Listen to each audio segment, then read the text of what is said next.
कुट-कुट दादी की मजेदार कहानियां। आज की कहानी है जादुई रोटी।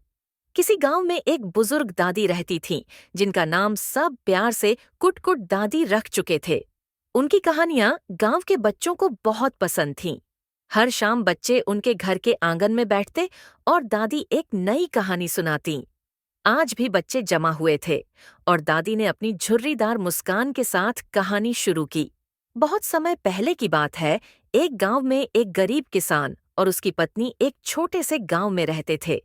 उनके पास खाने के लिए बहुत कुछ नहीं होता था, लेकिन वे हमेशा मेहनत से काम करते थे। किसान की पत्नी बहुत अच्छी रोटी बनाती थी, लेकिन गेहूं बहुत कम होने के कारण वे रोज बस 2 ही रोटियां बना पाते थे।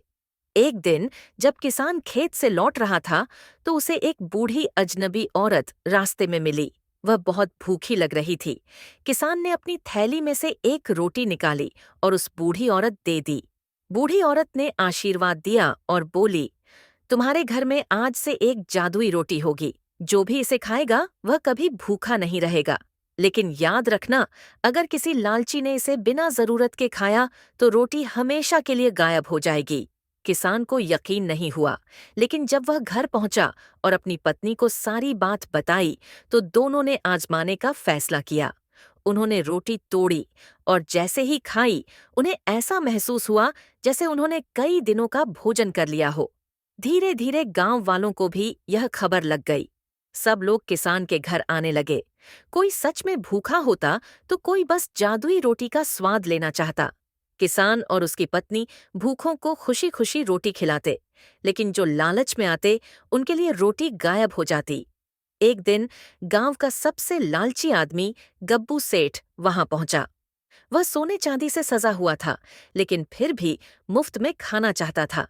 जैसे ही उसने रोटी हाथ में ली और खाने की कोशिश की, रोटी गायब हो गई। सब लोग चौंक गए। बूढ़ी औरत की बात सच निकली थी। लालच के कारण जादुई रोटी हमेशा के लिए चली गई।